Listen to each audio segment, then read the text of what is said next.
السلام علیکم پیارے دوستو، زلفی نالج لینڈ ورلڈ میں خوش آمدید۔ غازی ناول۔ عائشہ کچھ مایوس سی ہو گئی۔ میں نے بڑھ کر اسے گلے لگایا اور کہا کہ آج تو رنگ جمنے سے پہلے ہی بھنگ پڑ گئی، لیکن آنے والے دنوں میں آج کی کوفت کی پوری طرح سے تلافی کریں گے۔ میں نے اسے کہا کہ اگر وہ مجھے اپنا فون نمبر دے دے تو میں اسے فون پر نئے پروگرام سے آگاہ کروں گا۔ عائشہ نے خاموشی سے میز پر پڑے پیڈ پر نمبر لکھا اور اچانک مجھ سے کہنے لگی، Vinod, I promise I will win you. اس نے دوبارہ اپنا میک اپ ٹھیک کیا اور ہم کمرے سے نکل کر لفٹ میں نیچے آ گئے۔ میں اسے چھوڑنے کے لیے باہر تک آیا۔ پارکنگ میں وہ ایک غیر ملکی کنورٹیبل گاڑی میں بیٹھی اور تیز رفتاری سے ڈرائیو کر کے چلی گئی۔ میں واپس کمرے میں آیا اور خود کو سنبھالنے کی کوشش کرتے کرتے سو گیا۔ عائشہ سے میں اپنا میل جول نہ صرف برقرار رکھنا بلکہ بڑھانا چاہتا تھا۔ اس قسم کی عورتوں کے تعلقات اونچی سوسائٹی کے ہر طبقے کے لوگوں سے ہوتے ہیں۔ عائشہ کے ذریعے میں بہت سے کام کے لوگوں سے مل سکتا تھا۔ عائشہ کو میں قیمتی مہرے کی طرح استعمال کرنا چاہتا تھا۔ وہ شام میں نے ہوٹل میں ہی گزاری۔ صرف اپنے کپڑے لینے کناٹ پیلس گیا۔ ٹرائی کے لیے کپڑے تیار تھے۔ میں نے ٹرائی دی اور 2 دن بعد اپنے کپڑے لے آیا۔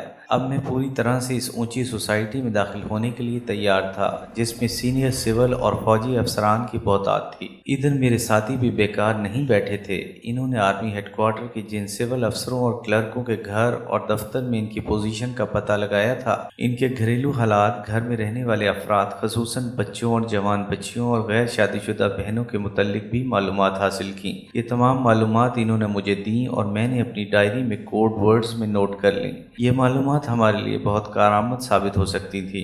پیسے تو ہمارے پاس خاصے تھے۔ میں نے لودھی ہوٹل میں ایک امریکی جوڑا دیکھا جن سے بات چیت میں معلوم ہوا کہ وہ کھٹمنڈو جا رہے ہیں۔ میں نے ایک بات نوٹ کی کہ وہ جوڑا تقریباً ہر رات ہوٹل کے باغ کے ایک کونے میں اندھیرے میں بیٹھتا تھا۔ میں ایک رات جھاڑیوں کے پیچھے ان کے قریب پہنچا تو چرس کی بو آئی۔ مجھے فوراً ایک بات سوجھی اور میں اچانک ان کے سامنے آ گیا اور کہا کہ یہاں حشیش پینا سخت منع ہے اور تم کھلے عام پی رہے ہو۔ تم کو پکڑوا دوں گا تو کئی سال کی جیل ہو جائے گی۔ وہ ڈر گئے۔ میں نے انہیں کہا کہ میں انہیں پکڑوانا نہیں چاہتا۔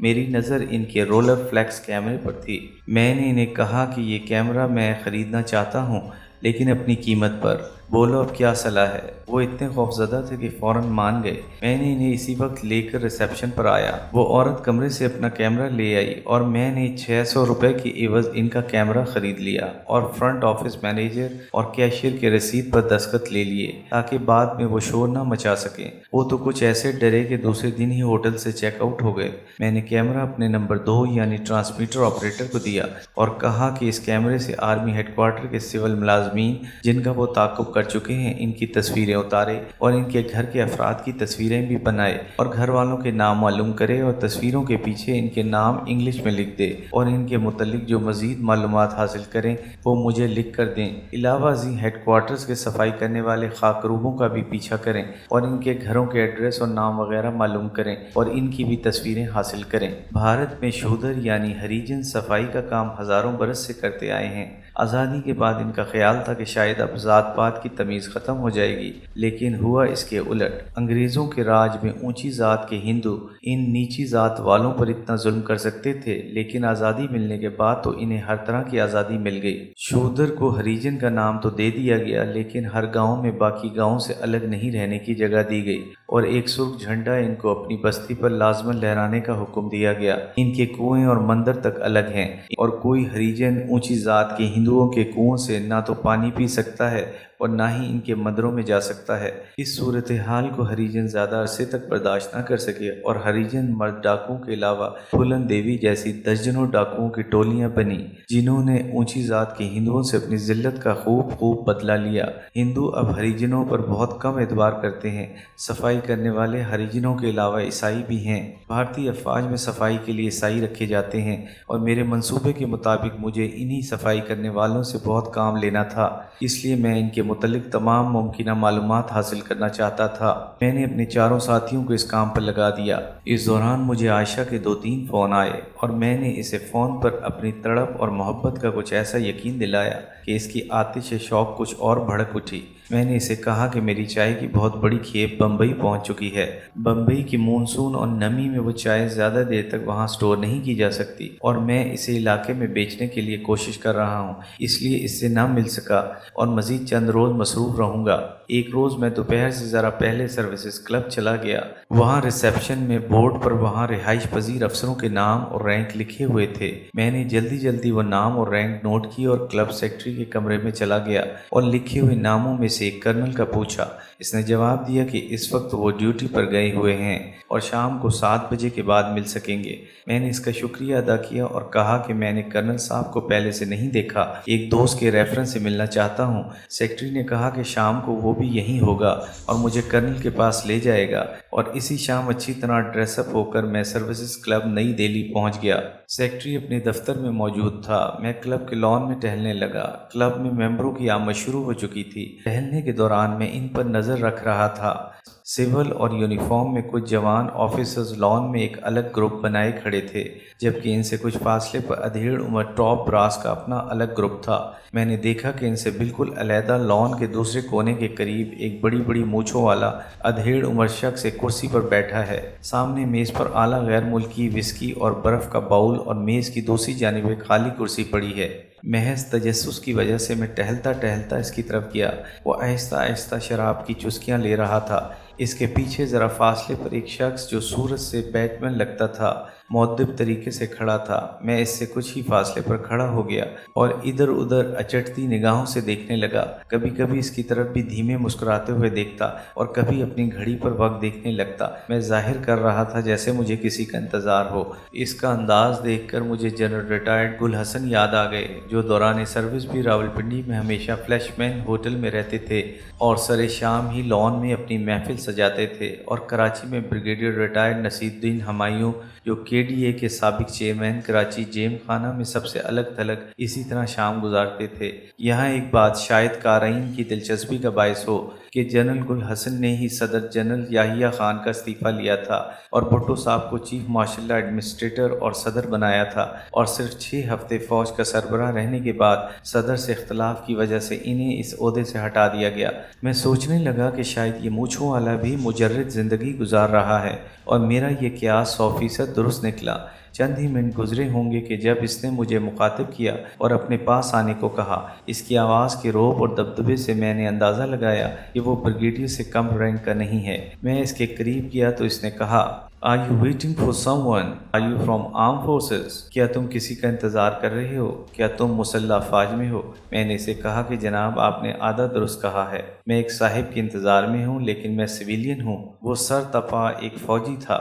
اس نے میرے سراپے کا جائزہ لیتے ہوئے کہا، What a shame کہ تم جیسا انسان فوج میں نہ ہو۔ اگر تم چاہو تو میرے ساتھ بیٹھ سکتے ہو۔ اور میں خالی کرسی پر بیٹھ گیا۔ میں نے اپنا تعارف کرایا تو اس نے کہا کہ میں فوج میں کرنل ہوں اور جنرل ہیڈ کوارٹرز میں کام کرتا ہوں۔ میں نے اسے کہا کہ آپ نے ایک بات نہیں بتائی کہ آپ غیر شادی شدہ ہیں۔ وہ چند سیکنڈ مجھے گھورتا رہا، پھر بولا، یہ تم کیسے جانتے ہو؟ میں نے جواب دیا، سر دس از آبزرویشن اینڈ فیس ریڈنگ۔ میں نے اس کے چہرے کو بغور دیکھتے ہوئے اپنی بات جاری رکھی کہ آپ کا چہرہ بتا رہا ہے کہ آپ انتہائی قوت ارادی اور فیصلہ کن شخصیت کے مالک ہیں۔ آپ نے صرف ایک بار محبت کی اور اس میں ناکامی کے بعد آپ نے فوج اور ڈسپلن سے شادی کر لی، اور شام کا وقت جو آپ کے ماضی کی تلخ یادوں کو تازہ کر دیتا ہے آپ شراب میں ڈوب کر گزارتے ہیں۔ کرنل ہکا بکا چند لمحے مجھے تکتا رہا۔ مجھے ایسے محسوس ہوا جیسے کرنل بڑی مشکل سے اپنے آنسوؤں کو ضبط کر رہا ہے۔ وہ کرسی پر سنبھل کر بیٹھ گیا۔ اس نے پیک بنا کر میرے سامنے رکھا اور کہا، سوڈا یا پانی؟ میں نے جواباً آن دا راکس کہا۔ اس نے میرے گلاس میں برف کے چند ٹکڑے ڈال دیے۔ کرنل نے میری باتوں کا تو کچھ جواب نہ دیا، لیکن یہ کہا کہ مجھے تم سے مل کر مسرت ہوئی اور جب بھی جی چاہے شام کو میرے پاس آ جایا کرو۔ In the very limited circle of my friends you are an addition. Colonel نے کچھ دیر بعد اپنے بیٹمین کو بلانے کے لیے سر پیچھے کیا تو میں نے اپنا گلاس لان کی گھاس پر ڈیل دیا اور تھوڑی دیر کے بعد معذرت چاہتے ہوئے اس کے پاس سے اٹھایا۔ اس کرنل کا نام شنکر تھا اور بعد کے صفحات میں آپ پڑھیں گے کہ اس کرنل کی وجہ سے کتنی کامیابی ہوئی۔ میں کلب سیکرٹری کے دفتر میں گیا، وہ دفتر میں موجود تھا۔ وہ مجھے لے کر کلب کی بار میں صوفوں پر بیٹھے ایک گروپ کی طرف لے گیا اور ایک شخص کی طرف اشارہ کر کے کہا وہ کرنل مدن بیٹھے ہیں۔ پھر اس کے قریب جا کر اسے کہا سر یہ صاحب دن کو بھی آپ سے ملنے آئے تھے۔ کرنل مدن نے سوالیہ نظر سے میری طرف دیکھا۔ میں نے اسے کہا کہ میں جوشی کے ریفرنس سے آپ کے پاس آیا ہوں۔ جوشی کا نام میں نے خود گھڑ لیا تھا کیونکہ بھارت میں جوشی نام کے آخر میں بہت استعمال ہوتا ہے۔ کرنل مدن نے چند لمحے ذہن کو کریدا اور کہا you mean colonel Joshi of it Punjab. میں نے اس بات پہ سر ہلایا اور کہا کہ میری ان سے دور کی رشتہ داری ہے، میں چوپڑا ہوں۔ کرنل ہنستے ہوئے اٹھا، مجھ سے گرم جوشی سے ہاتھ ملایا اور کہا کہ جوشی اور میں جیسپور میں اکٹھے تھے، سابقہ مشرقی پاکستان کی ایک چھاؤنی جہاں 71 کی جنگ میں گھمسان کا رنگ پڑا تھا اور پاکستان اور بھارت کی پنجاب رینجمنٹوں نے انتہائی بہادری سے دو بدو لڑتے ہوئے بھاری جانی نقصان اٹھایا تھا۔ کرنل نے صوفے پر مجھے بٹھایا۔ اس دوران میں نے اپنا کاروباری تعارف اس سے کرایا۔ کرنل نے مجھے پینے کی دعوت دی جو میں نے قبول کر لی اور کہا کہ آپ سے ملنے کا میرا مقصد یہ تھا کہ میں یہاں دہلی میں بہت بور ہو چکا ہوں، خصوصاً شام گزارنی تو ایک عذاب ہے، اس لیے آج دن کو بھی آپ سے ملنے آیا تھا اور اب بھی اس لیے آیا ہوں کہ کم از کم ایک شام تو ستھرے ماحول میں گزر جائے۔ کرنل نے جواباً کہا کہ بی مائی گیسٹ، میں یہاں کلب میں ہی رہتا ہوں اور میں کلب سیکرٹری کو ابھی بلا کر کہہ دیتا ہوں کہ تم جب بھی کلب میں آنا چاہو تمہیں میرے مہمان کی صورت میں ٹریٹ کرے۔ اس کے ساتھ ہی سرگوشی میں مجھے کہا کہ جب اکیلے آؤ تو اپنا بل ضرور ادا کر دینا۔ میں نے کہا I will and thanks for your hospitality. Colonel نے اپنے ساتھیوں سے میرا تعارف کرایا۔ ان کی گفتگو کا سلسلہ جو میری آمد سے ٹوٹ گیا تھا پھر شروع ہو گیا اور میں بڑھ چڑھ کر اس میں حصہ لینے لگا۔ میں چاہتا تھا کہ زیادہ سے زیادہ افسران سے روشناسی اور بے تکلفی ہو جائے۔ اس دوران کرنل مدن نے کلب سیکرٹری کو بلا کر میرے لیے ہدایات دے دیں اور تھوڑی ہی دیر میں ان میں گھل مل گیا۔ کلب میں آفیسرز ایوننگ جیکٹس یا ایوننگ سوٹ میں آ رہے تھے۔ وہاں پر فوجی افسران کی پہچان بہت آسان ہوتی ہے۔ آفیسر چاہے کسی بھی رینک کا ہو، بار کے دروازے سے داخل ہوتے ہوئے اٹینشن ہوتا ہے، بالکل اسی طرح جیسے بغیر ٹوپی کے سلیوٹ کیا جاتا ہے، اور جو اکا دکا سویلین آ رہے تھے وہ سیدھے داخل ہو جاتے تھے۔ اس دوران کلب کی عمارت کے اندر سے زیادہ باہر لان میں رونق تھی۔ لان میں درجنوں میزیں اور کرسیاں رکھ دی گئی تھیں اور نوجوان آفیسرز اور چند جوڑے وہاں بیٹھے تھے۔ کرنل مدن نے قریب 1 گھنٹے بعد کارڈ روم میں مجھے ساتھ چلنے کی دعوت دی۔ میں نے انتہائی معذرت کرتے ہوئے کہا کہ مجھے تاش کے کھیل خصوصاً برج کھیلنا نہیں آتا۔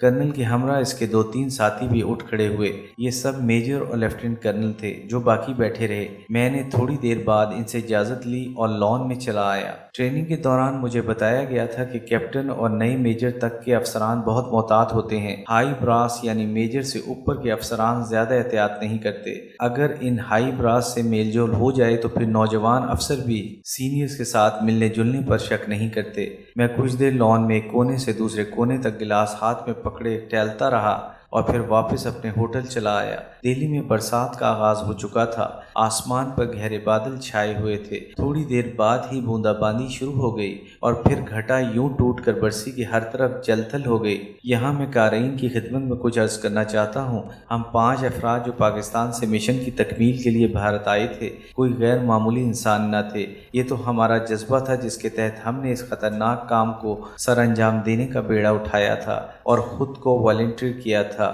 بھارت میں کامیابیوں کے ساتھ ہمیں کچھ ناکامیوں کا بھی سامنا کرنا پڑا جن کا ذکر بعد میں آئے گا۔ دہلی میں آشا سے ملنا، سروسز کلب میں کرنل شنکر اور کرنل مدن سے ملنا، میرے ساتھیوں کا آرمی ہیڈ کوارٹرز کے سول ملازمین کے دفتری اور گھریلو حالات کی چھان بین کرنا، اور اس کے علاوہ ہماری مزید بھاگ دوڑ اور کوششوں کا صرف ایک مقصد تھا کہ ہم ہیڈ کوارٹرز میں نہ صرف داخل ہو سکیں بلکہ وہاں رابطے بھی پیدا کریں تاکہ اہم معلومات حاصل کر سکیں۔ ایک رابطے کو تلاش کرنا اور اگر اس میں ناکامی ہو تو پھر دوسرے رابطے کی تلاش کے بجائے میری حکمت عملی یہ تھی کہ دشمن یا اپنے ہدف پر چاروں طرف سے حملہ کیا جائے۔ اس میں نہ صرف وقت کی بچت تھی بلکہ دشمن کا کوئی ویک پوائنٹ ملنے کا بھی قوی امکان تھا۔ ہمیں تازہ ترین معلومات اور ان کا تسلسل قائم رکھنے کی ضرورت تھی اور اس کے لیے ہم چند نہیں بلکہ سینکڑوں رابطے تلاش کرنے کو تیار تھے، چاہے وہ اعلیٰ ترین ہو یا کم ترین۔ ہم اپنے مقصد کے حصول کے لیے انتہائی بلندی اور پستی کی انتہائی گہرائیوں میں گرنے کو بھی تیار تھے۔ اسے آپ جنون کہہ لیں، وطن سے محبت، یا سکوت ڈھاکہ کے لگے ہوئے زخموں کا درد کہ ہم ہر خطرے اور اس کے انجام سے بے پرواہ اپنے مقصد کے حصول کے لیے کوشاں تھے۔ ایپیسوڈ 13 اختتام پذیر ہوئی۔